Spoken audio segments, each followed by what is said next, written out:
الاشياء هو اشياء انه اوكي مو كل الاشياء انه اضيف منها، بعض الاشياء تصدر منه عفويا يعني، مثلا انه هو شوي عصبي وما يحسب حساب التصرفات، يعني يتصرف بشيء اوكي انا بديت هذا الشيء اسويه، ما يحسب انه بعد شيء صار او ما يصير. اوكي هاي السؤال مش الله شيء من عنده.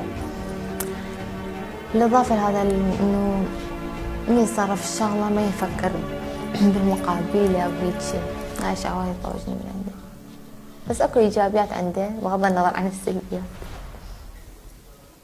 اوكي انا يعني من نوع انه اغار، بس انا ما احب ابين المقابل انه اغار لانه هو يتضايق من هذا الشيء، فلذلك ما ابين له شيء يعني.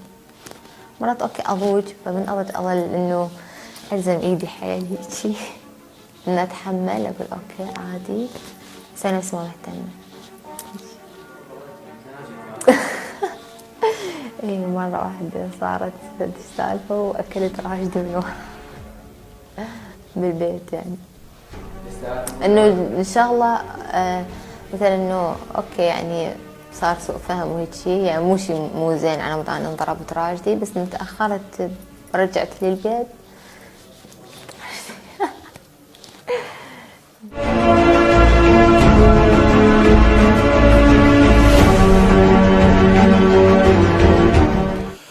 الشغلات اللي تضوجني بشيماء انه لما اخابرها ترفضه وتقول، بمعنى انه انا ترى جايه بالطريق، او اوكي مثلا راح ارجع بعدين اخابرك، او مثلا اتصور تكون او منها تفاصيل. فانا اضوج من هاي السالفه انه تقدرين تدزي لي مسج او هاي، ما احب سالفه انه واحد يرفض التليفون بوجهي. الغيره هذه اكيد موجوده، بس المشكله شنو؟ احنا بيناتنا ثقه كلش كبيره.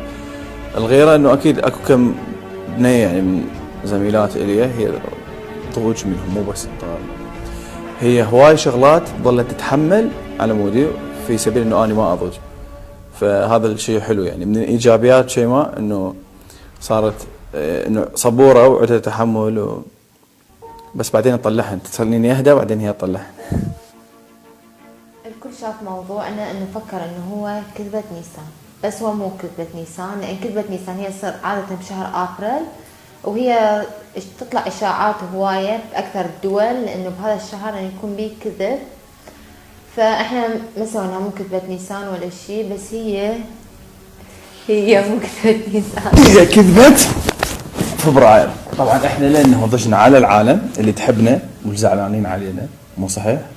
فسوينا كذبة فبراير، بس ما قدرنا نستمر بها لانه شفنا هواي ناس يحبونا ضاجة وقرقر، فحبينا نقول لكم هاي كذبة فبراير. هسه كذبة جديدة اخترعناها. اي هاي كذبة جديدة، لازم كل سنة بعد بالعراق نسوي كذبة فبراير. كذبة نيسان هي اصلا صارت بفرنسا، هي عادات وتقاليد يطلقون عليها بالضبط، عادات وتقاليد قديمة يطلقونها بها الاشاعات والاكاذيب بهذا الشهر كبداية. بس بالوقت نفسه انه احنا عرفنا الناس اللي تحبنا، بالضبط عرفنا منو اللي يحبنا، منو يهتم بينا، منو ضاج علينا، ومنو اللي تتمنى لنا الخير. بس اكيد بينا. احنا نشكر الكل اكيد طبعا، اللي ضاج واللي ما ضاج.